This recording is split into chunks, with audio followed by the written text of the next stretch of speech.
Hello everyone, welcome to my channel Initial Solution.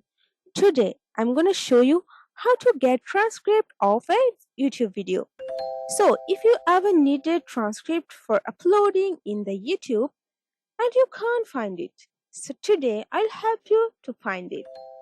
So for this tutorial, don't skip the video. Before this video, if you still don't subscribe to our channel, then please go for it and don't forget to hit the bell icon for more useful videos. So guys, let's begin. First, you need to open your youtube.com to your computer and choose your video from which you wanna get transcript. So I'll choose this one. Hey everyone, welcome to And scroll down. In this line, you can see here a three dot option.